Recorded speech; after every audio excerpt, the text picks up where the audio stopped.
கொழுந்தினை துந்தியில் வைத்தடி போத்துகின்றேனே. ராதாரமண கோவிந்தா கோவிந்தா. சிவனைய செல்வர்களே, தாய்மார்களே, ஆண்டுதோறும் இத்திருக்கோயிலேயே திரௌபதி சுயம்பரம் என்ற தலைப்பிலே திரு ரத்தின தனஞ்சயன் அவர்கள், இலக்கிய இன்னிசை செல்வர் ரத்தின தனஞ்சயன் அவர்கள் இன்றைய தினம் திரௌபதி சுயம்பரம் என்ற தலைப்பிலே சொற்பொழிவாற்ற உள்ளார்கள். அவருக்கு பற்றி உங்களுக்கு அறிமுகம் தேவையில்லை. அவர்தான் இத்திருக்கோயிலே 40 ஆண்டுகளுக்கு பிறகு ஒரு தீமிதி விழா நடைபெற்ற பொழுது 53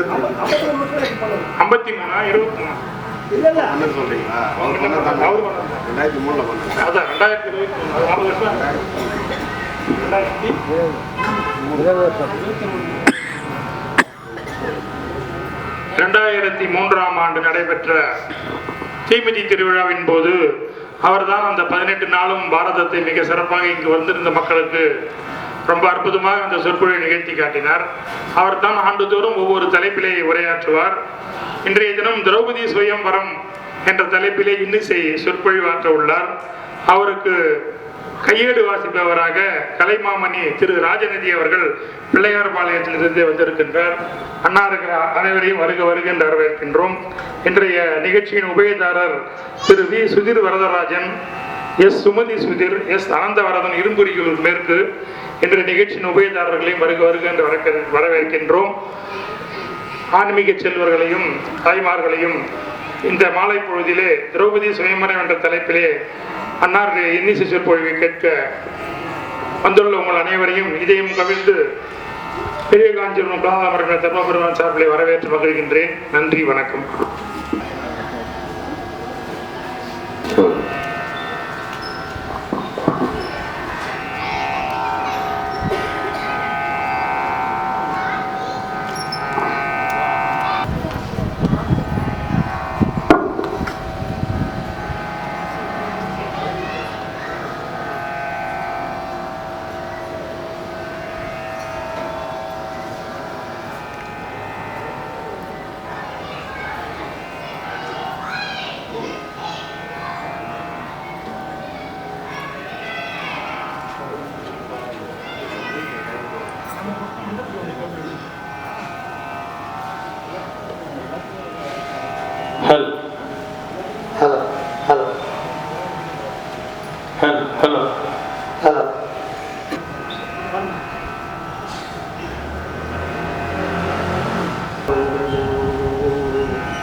நீடாழி உலகத்து மறையினாலோடு எங்கென்று நிலை நிற்கவே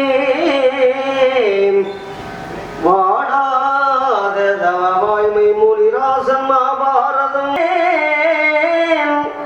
தருவாய் சிவகதி பாதிரி புலியூர் அரணே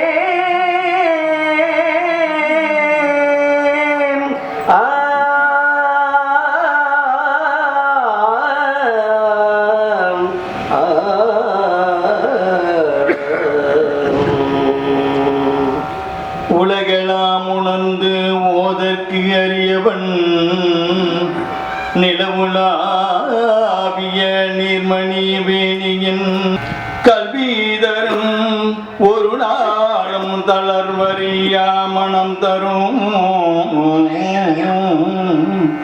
தனம் தரும் கல்வி தரும் ஒரு நாளும் தளர்வறியா மனம் தரும்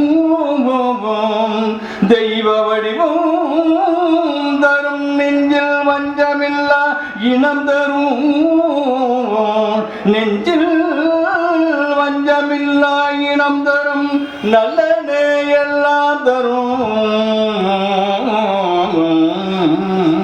நல்லனே எல்லாம் தரும் அன்பர் என்பவர்க்கே கணம் தரும் பூங்குழலால் அபிராமி கடை கண்கனே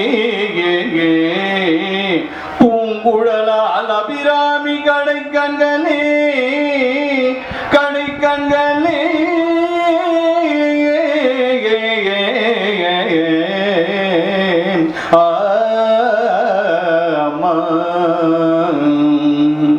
கோபிகா ரமண கோவிந்தா கோவிந்தா வரத கோவிந்தா கோவிந்தா லக்ஷ்மி வரத கோவிந்தா கோவிந்தா பார்வதி பதையே மகாதேவா என்னாடுடை சிவனே போற்றி எந்நாட்டவர்க்கும் இறைவா போற்றி செந்தூர் வடிவேலனுக்கு அரோகரா.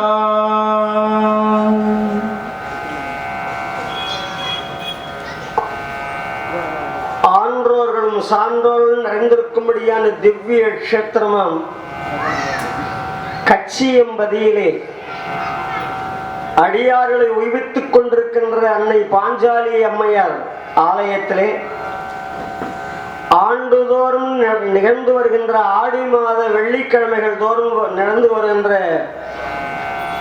நிகழ்ச்சியிலே இந்த வருடம் 3வது ஆடி வெள்ளி. எங்கு பார்த்தாலும் அம்மனுக்கு விசேஷ வைபோகங்கள். இது அம்மனுக்கே உரியதான மாதம். இந்த ஆடி 3வது வெள்ளிக்கிழமை எங்க ஊர்ல இன்னைக்கு விமர்சையான விழா நடக்குது.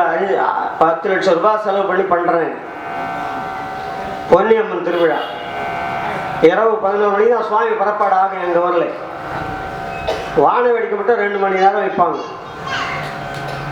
இந்த 3வது வெள்ளி காஞ்சிபுரத்திலே சாலையர் வீதியிலே அடியாளு விழித்துக் கொண்டிருக்கிற எங்கள் அன்னை பாஞ்சாலியுடைய ஆலயத்திலே அடியனுக்காக ஒரு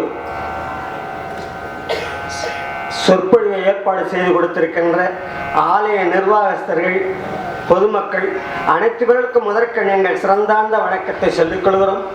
அது மட்டும் இல்லை, இன்றைய உபயத்தை ஏற்று நடத்துகின்றவர்கள்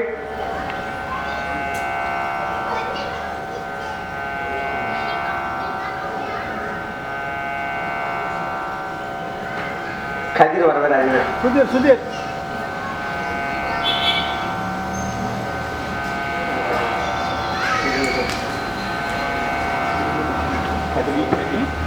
வி கதிர் வரதராஜன் ஐயா அவர்கள், அவங்க துணைவியார், அவங்க குடும்பத்தை சார்ந்தவர்கள் அனைவருமாக சேர்ந்து இன்றைய உபயத்தை வெகு விமர்சையாக ஏற்று நடத்தியிருக்காங்க. அவர்களுக்கு எங்கள் மனமார்ந்த நன்றியை சொல்லிக்கொண்டு நிகழ்ச்சியை தொடரும். மகாபாரதத்தில் ஒரு சிறந்த காவியம். இந்த காவியத்திலேயே சுயம்வரம், திரௌபதி அம்மனுடைய சுயம்வரம் மிக சிறந்ததான். அதான் முதல் நிகழ்ச்சி. நாடக ஆரம்பம் திரௌபதி சுயம்வரம் தான். மற்ற நாளில் நாடகம் வைக்க மாட்டாங்க. திரௌபதி சுயம்வரம். சுயம்வரம் என்று சொன்னால் மணப்பெண் அவளாகவே மனதை பிடித்த மணாளனை தேடிக்கொள்வது. இப்ப அப்படித்தானே நடக்குது. அப்பா அம்மா பார்த்து கல்யாணம் பண்ணிக்கிறேன்னு சொல்ற பொண்ணுகள் எங்கேயோ சிலர். அப்பவும் அப்பா அம்மா போட்டோ காட்டணும். அதை பார்த்துட்டு பையன் நல்லா இருக்கானா அப்பதான் கல்யாணம். மணப்பெண்ணுக்கு ஏற்ற மாதிரி மணாளன் வாய்க்கணும். அதுதான் சுயம்வரம். ராஜாக்கள்லாம் வருவாங்க. வருகிற போதும் மணப்பெண்ணை அழைச்சி போய் காட்டுவாங்க. இந்த ராஜா உட்காந்துருக்காரு தான் இந்த முதல்ல உட்காந்துருக்காரு ஐயம்பெற்ற ராஜா. இசையாளர் அவரும் எங்க அன்பு நண்பர், என்னோட பல வருடங்கள் பயணிச்சார். ராஜாக்களை அறிமுகம் ஒவ்வொரு ஆசிரத்தில் ஒவ்வொரு ராஜாக்கள் இருப்பாங்க. இந்த ராஜாக்கள்லாம் அறிவு பண்ணிட்டே வருவாங்க. அம்மா இவர் நல்ல ஒரு மனம், ஒரு சாயந்தரமான பாட்டில் போடுவார். இவர் இருக்காரு வீடே தங்க மாட்டார். எங்கேயாவது ஒரு தரகிற வேலைக்கு போயிடுவார். ராஜாக்கள் அறிமுகம் போது உயர்ந்த ராஜாக்கள், வலிய சண்டைக்கு வர ராஜாக்கள், அவங்க குணாதிசயங்களை சொல்லணும். சொல்லி சொல்லி அம்மாவுக்கு எந்த ராஜா பிடிக்குதோ அந்த ராஜாவை நீ மனதார ஏற்றுக்கோ, யாரை பிடிக்குதோ ஒரு மணல் மாலையை போடு, அவருக்கே கல்யாணம் வச்சு. அது சுயம்பரம். இப்போ சுயம்பரம் நடக்குது. குலாலர்களுக்கு ஒரு தனி மணமாலை, வன்னியருக்குன்னு தனி மணமாலை. அதில் வருது போட்டோலாம். அவங்க பயோடேட்டா வந்துருது. தாதி பெண்கள் போய் பயோடேட்டா சொல்லுவாங்க ராஜா. இப்பெல்லாம் பயோடேட்டா நம்ம செல்போன்ல வருது. அதை ஆன் பண்ணோம்னா அதிலேயே தேர்வு பண்ணி அதை கல்யாணம் பண்றாங்க. அதுவும் சுயம்பரம் தானே. அது மாதிரி. ஆனா இன்று பாஞ்சாலி அம்மையார் சுயம்பரம் ஏற்கனவே நிச்சயிக்கப்பட்டது. இன்னாருக்கு இன்னார் என்று எழுதி வைத்தான் அன்று. அதுபடிதான் நடக்கும். இந்த அம்மையார் பிறக்கிற போதே இன்னாருக்குன்னு உற்பவமானவள். ஒரு வைராக்கியம் துரோணாச்சாரி. பாஞ்சாலத்துல போய் பசு கேட்டார், அவங்க கொடுக்கல. யார் நீ வெளியே போன அந்த வேதனை தாங்க கூட படிச்ச நண்பன். அதனால அந்த துரோணாச்சாரியர் என்ன பண்ணார், பாஞ்சாலில் கட்டி இழுத்து வர முடியாது, அர்ஜுனை விட்டு அழைச்சிட்டு வர சொன்னார். கட்டி இழுத்துட்டு வந்தான். அப்ப நினைச்சா நான் பாஞ்சாலன் என்னை வெல்லுகிற ஆள் உலகத்துல கிடையாது, ஒரு சின்னஞ்சிறிய பிள்ளை என்னை தேர்கால கட்டி போனானே, வெல்ல முடியாத என்னை கொண்டு யாகம் செய்தான் பாஞ்சால மன்னன். அந்த யாகத்திலே தான் முதலாக திட்டத்து என்ற பிள்ளை தான் இந்த அம்மையார் பிறந்தார். பிறக்கிற போது அசரீரி சொல்லுது, பாஞ்சாலா மண்ணிலே இருந்து ஒரு பெண்ணு தோன்றினால் அரக்கர் குலம் அழிஞ்சுது. மண்ணில இருந்து யார் பிறந்தது? சீத்தம்மா பிறந்தார். ஜனக மகாராஜா உழவு செய்கிற போது அந்த கொழுமுடியில கிடைச்ச ஒரு குழந்தை, ஒரு பெட்டி, அது திறந்தா குழந்தை. மண்ணில இருந்து தோன்றின அவள் தோன்றினால அரக்கர் குலம் அழிஞ்சது. இன்னைக்கு இந்த அம்மா பிறந்திருக்கா அக்னியிலிருந்து. மண் மேல் ஒருத்தி பிறந்தாள் அரக்கர் குலமாளன். இன்று இவை பிறந்ததுல என்ன நடக்கும்? கழற்காவலரும் குலம் முடிப்பாள். இவ பிறந்ததாலே அரச குலமெல்லாம் அழிய போறது. ஏன் தெரியுமா? பூபாரந்திருக்க பிறந்திருக்கா. இப்ப நம்மையார் நம்மையார் பிறகு பூபாரந்து தீர்க்க முடியாது பகவானால. யாகத்துல யாச உபயாச்சரன் மந்திரம் சொல்லி எழுப்புறது யாருக்காக எழுப்பினாங்க? அர்ஜுனுக்கென்றே இந்த பெண்ணை தோற்றுவித்தார்கள் அக்னியில, அர்ஜுனுக்கும். அதனால இப்ப இந்த அம்மையார் யாரையும் வேற கல்யாணம் பண்ணிக்க முடியாது. சின்ன வயசுல சொல்லி சொல்லி சொல்லி அர்ஜுனுக்கு அர்ஜுனுக்கு அர்ஜுனுக்கு சொல்லியே வளர்த்துட்டார் பாஞ்சால மன்னன். அர்ஜுன் இன்னும் அந்த அம்மா பார்க்கல, அர்ஜுனும் திரௌபதி பார்த்ததில்லை. ஆனாலும் அந்த அம்மையாருக்கு காதல். ஒரு சில பிள்ளைங்க வீட்டுல அத்தை பிள்ளைய கட்டிக்கடி, நல்லா படிச்சிருக்கான், நல்ல உத்தியோகத்துக்கு போறான், நீ அவனெல்லாம் கட்டிக்கணும். அப்பா அம்மா சொல்லி சொல்லி சின்ன வயசுல இருந்தே அந்த ஆசையை வளர்த்துட்டா இந்த குழந்தைங்க என்ன பண்ணும்? அது மாதிரி அர்ஜுனுக்கென்று பெற்றெடுத்தான் பாஞ்சாலன், ஈன்றெடுத்தான், அந்த அக்னியிலிருந்து தோற்றுவித்தான். இப்போ பாண்டவர்கள் துரியோதனாதியோட வசிக்கிற காலத்திலே பொறாமை கொண்ட துரியோதன் பாண்டவர்களை வாரணாவதம் என்று சொல்லக்கூடிய காசியம்பதிக்கு அனுப்பினான். காசியம்பதியில ஒரு மாளிகை கட்டினாங்க பாண்டவர்களை அழிக்கிறதுக்காக. அந்த அரக்கு மாளிகையை குடியேற்றி தீ வைத்து அந்த அரக்கு மாளிகை எரிக்க வேண்டும் என்ற போது இரவு நேரத்தில் அந்த புரோச்சனை மந்திரி உறங்கி விட்டான். பீமசேன் அக்னி இட்டு அந்த அரக்கு மாளிகையை எடுத்தான். எடுத்து பிரத்வாரத்து வழியா வந்தாங்க இடும்பவனம். இடும்பவனத்துல வந்து தங்கி இருக்கிற போது இடும்ப ராட்சசன், இடும்பி என்று சொல்லக்கூடிய பெண்ணு வந்தா. அப்புறம் இடும்ப ராட்சசன் வந்தான். இடும்ப ராட்சசனை கொன்றாய். இடும்பி முக்கால ஞானக்குரிய சொன்னாள். கேட்டா தர்மராஜா அயர்ந்து போயிட்டார். நம்மால 18 சேன மடி போது இடும்பி சொல்றாளேன்னு. அவள் முக்காலம் உணர்ந்தவள் இல்லையா? அப்பதான் சொன்னா எதிர்காலத்துல நடக்க போறதெல்லாம் நினைவுல இருந்து மறந்து போகட்டும், நிகழ்கால குறில் நினைவில் இருக்கட்டும், இறந்த கால குறிலெல்லாம் உங்க மனதுக்கு தெரியட்டும் என்று சொன்னா அந்த பெண்ணை பீமசேன் கல்யாணம் பண்ணிட்டான். கொஞ்ச நாள் இருந்தாங்க. கடவுள் என்ற பிள்ளை தோன்றினான். அங்கிருந்து பாண்டவள் மீண்டும் 300 மங்கலம் என்ற கஷேத்திரத்துக்கு வந்தாங்க. அப்படி வருகிற போது வியாசர் வழியிலே தென்பட்டார். அப்பா நீங்க இந்த வடிவத்தோட போக வேண்டாம், வடிவத்தை மாற்றிக்கோங்க. நான் ஏற்படுத்திய தடாகத்திலே நீராடினவங்களுக்கு பிராமண வடிவம் வரும். இந்த பிராமண வடிவத்தோட கொஞ்ச நாளைக்கு இருங்கன்னு சொன்னார். இந்த பிராமண வடிவத்தோட 300 மங்கலம் வந்தாங்க பாண்டவர்கள். அங்க வந்து தங்கியிருந்தாங்க. பகாசுரன் ஒரு அசுரன். அந்த அசுரனாலே அந்த அந்தணர்கள் எல்லாம் வேதனை அடைந்தார்கள். ஏன்னா ஒரு நாளைக்கு ஒரு வண்டி சாதம் அனுப்பணும், அதுக்கேற்ற சாம்பார், ரசம், பொரியல், அவியல், துவையல் இதெல்லாம் அனுப்பணும். அவன் இருந்த இடத்துலயே சாப்பிட்டு உடம்பு வளர்த்துட்டு இருக்கான். இந்த பிராமணன் ஒருத்தர் வீட்டுக்கு ஒரு நாளைக்கு முறை வச்சு சாப்பாடு அனுப்புறாளே. அங்க தங்கி இருக்கிற போதுதான் குந்தி அம்மையார் சொன்னாங்க, பீமா இன்னைக்கு நீ வண்டி ஓட்டிப்போ, இவள் துயரத்தை நீ தான் களைய வேண்டும் என்ற போது பீமசேன் பிராமணனா இருக்கிற பீமசேன் வண்டி ஓட்டில் போய் அந்த பகாசுரனை அழித்து அவளுக்கு வாழ்வழித்தான். 300 மங்கலத்து அந்தணர்களுக்கு கொஞ்ச காலம் தங்கியிருந்தாங்க. நாடெல்லாம் பாண்டவள் இறந்து விட்டதாக செய்தி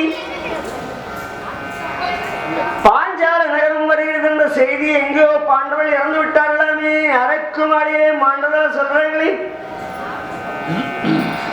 கண்ணீர் வடிக்கிறான் பாஞ்சாலன். தௌமியர்னு ஒரு முனிவர். வாங்க கேட்டிருந்தோம் அழகான.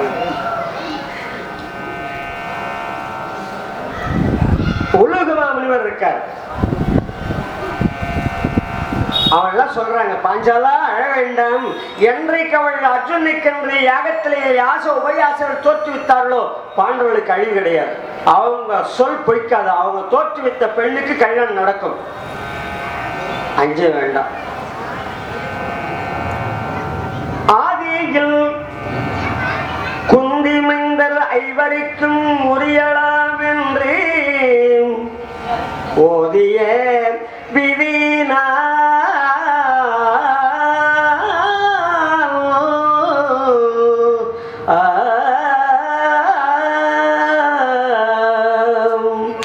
ஐவருக்கு உரியாள் என்று அன்றைக்கு ஆசிரியர்கள் சொல்லிருக்கு. சோதிட வல்லுநர் சொல்றாங்க பாண்டவர் உயிரோடு இருக்காங்க. அந்த காலத்துல சோதிடம் சொன்னா உண்மையே நடக்கும். ஒருத்தன் ஜோதிடத்தை வந்தான், ஐயா இன்னைக்கு என்ன நடக்கும்னு சொல்லுங்க. அதான் டிவியில சொல்றானே, மேஷராசியார் இன்னைக்கு உங்களுக்கு ஏழரசை நடக்குது, வெளியே போகாது. உங்க ஜன்ம நட்சத்திரத்துல பாவகிரகங்கள் இருக்கு. உங்களுக்கு பஸ் ஏறாதீங்க, பயணம் பண்ணா உங்களுக்கு தொந்தரவு வரும். அதனால எங்கேயும் போவாங்க. இன்னைக்கு உங்களுக்கு யோகா அடிக்க போகுது பாருங்க, எல்லாம் டிவியில சொல்றாங்க ஒவ்வொரு ராசிக்கார். அந்த ஜோசியார் சொன்னார், தம்பி இன்றைக்கு நீ பாயாசம் சாப்பிடுற நாள், எங்க இருந்தாலும் நீ பாயாசம் சாப்பிடுவாங்க. அவன் பார்த்தான், எனக்கு யார் பாயாசம் கொடுக்க போறாங்க, எங்க வீட்டில் ஒன்றும் விசேஷம் கிடையாது. ஜோசியார் போய் சொல்றாரு. சரி பார்க்கலாம். வீட்டுக்கு வந்தான். வீட்டுக்கு வந்தோடனே நினைக்கிறான், ஒருவேளை பாயாசம் சாப்பிட்டுருவோம். ஊர்ல இருந்தா யார் வீட்டில் ஃபங்க்ஷன் இருந்தாலும் கொடுத்துருவாங்களோ. நம்ம ஊரை விட்டு வெளியே போயிட்டா கிளம்பிட்டான். கிளம்பி ஒரு காட்டு வழியே போயிட்டு இருக்கான். இரவாகி போச்சு, ராத்திரி நேரம். போற வழியும் தெரியல, குழியும் தெரியல. சரி, ஒரு பெரிய ஆலமரம் மேலே உட்கார்ந்து இருக்கான். கோயிலுக்கு போறோம். ஆமா, இன்னைக்கு பாயாசம் சாப்பிடுன்னு சொன்னானே ஜாதக்காரன். நம்ம எங்க பாயாசம் சாப்பிட போறோம், யார் கொடுக்க போறான்? அப்ப போய் தானே சொல்லியிருக்காரு. மேல உட்காந்துருக்கான். மணி 11 ஆச்சு, இரவு நேரம். அந்த வழியா அந்த நேரத்துக்கு வியாபாரிகள் வெளியில சரக்கு வாங்கிட்டு வர்றாங்க காட்டு வழியா. அப்பெல்லாம் பஸ் போக்குவரத்துல வரும். சாமான்லாம் வாங்கிட்டே வந்தாங்க. பசி அவங்களுக்கு. எல்லா வியாபாரம் ஒன்னா சேர்ந்தாங்க. நம்ம ஏதாவது செஞ்சு சாப்பிட்டுட்டு போலாமா, என்ன பண்ணலாம்? சரி, ஒரு பாயாசம் பண்ணிடுமே. அவன் ஏன் மேல உட்காந்துருக்கான், மரத்து மேல. கீழே பேசுறாங்க இவங்க. ஒரு கல்லை முட்டினாங்க, ஒரு பாத்திரத்தை வச்சாங்க. அவங்க ஒருத்தன் சேமியா கொடுத்தான், ஒரு முந்திரி குடிச்சான், ஒரு திராட்சை கொடுத்தான், போட்டு பாயாசம் பண்ணிட்டான். கம கம கம வாசனை வரும். பாயாசம் சாப்பிட்ற நேரம் அன்னைக்கு டியூட்டி வந்து திருடுறாங்க. ஒரு 10 பேர் வர்றாங்க குதிரை. இந்த வியாபாரி பயந்து போயிட்டான். ஐயோ, நம்ம கிட்ட சரக்கு இருக்கு, இந்த சரக்கு வேற, நம்ம சரக்கு வேற களவாடிடுவாங்களோன்னு பயந்துட்டான். பயந்த அந்த வியாபாரிகள் பாயாசத்தை வச்சுட்டு ஓடி போயிட்டாங்க. பாயாசம் பண்ண போட்டோம், நம்ம சாமான காப்பாற்ற எல்லாரும் புறப்பட்டாங்க. இவன் மேல உட்கார்ந்துருக்கான். இந்த திருடர்கள் வந்தாங்க. வந்து பார்த்தா இன்னும் வாசனை வந்து என்ன தெரியல, அடுப்பு எரிஞ்சிருக்கு, பாயாசம் வர கொதிச்சுட்டு இருக்குது. இறங்கினாங்க. பாயாசத்தை எட்டி பார்த்தாங்க. யார் இங்க பாயாசம் அப்புறம் நடுராத்திரில போய், ஒருவேளை நம்மளை பிடிக்கிறதுக்காக இந்த பாயாசம் பண்ணி யாரெல்லாம் வச்சிருக்கோம், ஒரு பாயசம் கலந்து வச்சுட்டு இருந்தாங்கன்னா நம்மளை பிடிக்கிறதுக்கு அப்படித்தான் இருக்கும். சரி, இதை யாரா பண்ணவன் எங்க ஏன்னா இருக்கான் பாரு. சுத்தி பாரு, எங்கேயும் ஆளு. மேல ஒருத்தர் பார்த்தா இவன் நான் உட்காந்துக்கிற மாதிரி தெரியுது. மேல ஒருத்தர் உட்காந்துருக்கான். ஏறி அவனை பிடிச்சாங்க. முன்ன இவனுக்கு ஊத்து, இவன் சாப்பிட்டோம். இவன் சாப்பிட்டு உயிரோடு இருந்தான்னா இந்த பாயசம் நாம சாப்பிடுவோம், இல்லைன்னா பாயாசம் வேணாம். பிடிச்சாந்து அவனை படுக்க வச்சு பாயாசம் ஊத்துறாங்க. ஜோசியர் சொன்னார்ல, இன்னைக்கு நீ பாயாசம் சாப்பிடுவே. இப்ப படுக்க வச்சு அவன் வாயில ஊத்துறாங்க. சாப்பிட்டுட்டான். சாப்பிட்டா நல்லா இருக்கான். யாரா பண்ணது எனக்கு தெரியாது. 64 பேர் வந்தாங்க இங்க வியாபாரிங்க, அவங்க தான் பண்ணாங்க சாப்பிடுறது. ஓ, எல்லாரும் பாயாசம் சாப்பிட்டு அவன் வீட்டுக்கு வந்தான். ஜோசியர் சொன்னது சரியாதான போச்சு, இன்னைக்கு நீ பாயாசம் சாப்பிடுற நாள். அப்ப ஜாதகர் சொன்ன உண்மையை நடக்கும். சோதிடம் பொய்யாதென்றும் தோன்றுவர் உரியோர் என்றும் ஆரோடெல்லாம் ஒரு குறிப்பினால சொல்றது. ஒருத்தர் வீட்டுக்காரரு ஒரு 10 வருஷம் வெளியே போயிட்டார் சம்பாதிச்சுட்டு வரதுக்கு, வரல திரும்பி. அந்த அம்மா ரொம்ப கஷ்டப்படுறா, போன மனுஷன் வரலையே, 10 வருஷம் ஆயிப்போச்சு, உயிரோட இருக்காரா இல்லையா ஒன்றும் தெரியல, ஒரு லெட்டர் போடல. நம்ம வேதனைப்படுது. அவர் வெளிநாடு போனவர் வரவே இல்லை. அப்ப 2 ஆரோடும் சொல்றவங்க வந்தாங்க, 2 பேர். அப்ப அந்த நேரத்தில் அந்த அம்மா தண்ணி சேர்ந்தான் கிணத்துல, ஒரு தோண்டியில கயிறு கட்டி ராட்டினம் போட்டு ராட்டின தண்ணி சேர்த்தான். அப்படி சேர்ந்தும் போதே அந்த கயிறு இருந்து தோண்டியில தொட்டு உள்ள வந்து போச்சு. 2 ஆரோடுக்கார வந்தாங்க. அவங்க சொன்னாங்க, என்னம்மா என்னாச்சு? இல்லை தோண்டி அருந்து வந்து போச்சு. ஆமா, ஏன் முகம் ஒரு சோர்வா இருக்கு? ஒன்றும் இல்லை, எங்க வீட்டுக்காரர் போய் 10 வருஷம் ஆச்சு, வருவாரா வரமாட்டாரான்னு தெரியல, எங்க இருக்கிறான்னு தெரியல. இப்ப ஆரோடும் சொல்றா. ஒருத்தர் சொன்னா, அம்மா உங்க வீட்டுக்கார் கண்டிப்பா வரமாட்டார். எப்போ இந்த கயிறு அருந்து விழுந்ததோ அப்பவே குடும்பம் அருந்து போச்சு. ஒரு குறிப்பினால சொல்றாரு, உங்க வீட்டுக்கார் வரமாட்டார், அவரை தேடுறதுல பிரயோஜனம் இல்லை. இன்னொருத்தர் சொன்ன, அம்மா உங்க வீட்டுக்காரு நாளை மாலைக்குள்ள வந்துடுவார். நீங்க எப்படி சொல்றீங்க?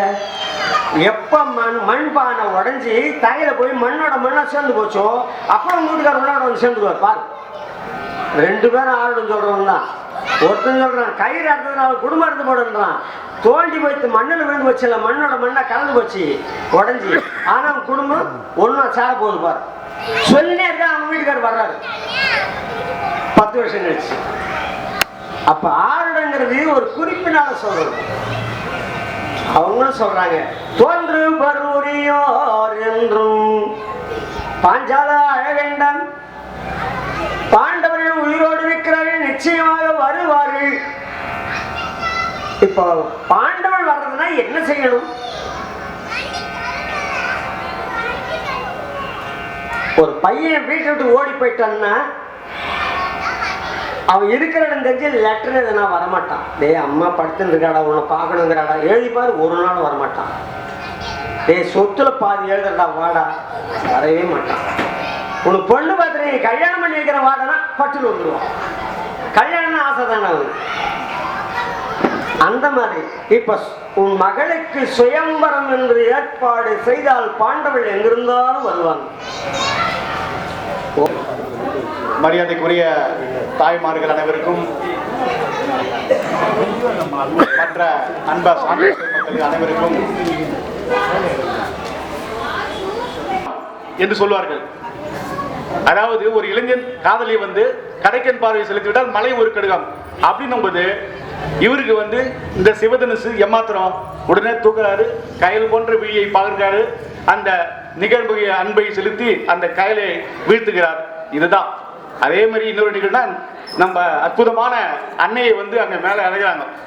அந்த திரௌபதி அம்மன் அன்னை அங்க வராங்க, அழகாக வராங்க. எப்படின்னா மேகத்திண்ணையை மேன்மையாக அலங்கரித்து வானவில்லை எடுத்து வளமான பந்தலிட்டு நட்சத்திர விளக்குகளை ஆங்காங்கே நன்கு பொருத்தி ஒளியாக பூட்டி அவர்கிட்ட வரும்போது அது இரவா பகலா என்று அங்க இருக்கிறவங்க வீக்கின்ற போது அந்த திரௌபதி அன்னை 16 வகையான ஆபரணங்களை கூட்டிக் கொண்டு வானமங்கை தோழியுடன் தாமரை தாள் கொண்டு நிலவு பொட்டினை நெற்றிலே வைத்து அவர்கள் வந்து கொண்டிருக்கிறார்கள். ஒரு நந்தவனம் போல, ஒரு அற்புதமான அந்த வர்ணனை போல இங்கு அன்னை அவர்கள் மிக அற்புதமாக நம்மளுடைய பிரேம்குமார் அவர்களும் ஞானசம்பந்தன் அவர்களும் அன்னையை சுயவர மண்டபத்திலே எப்படி அற்புதமாக அன்னை அழகாக சித்தரித்திருக்கிறார்களோ அதுபோல இங்கே அன்னையை சித்தரித்திருக்கிறார்.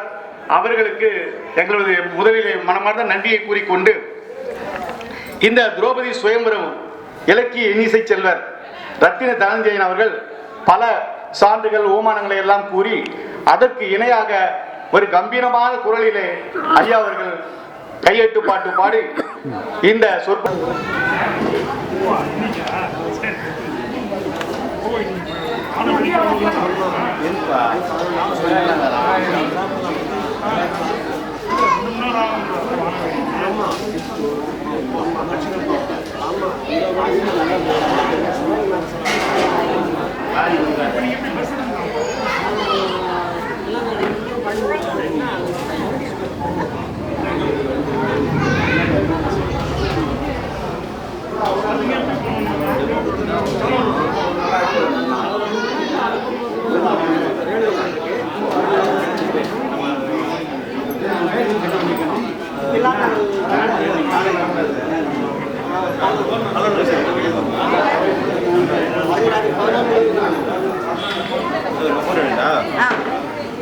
சம்பந்தம் சாரு கொடுப்பாங்க.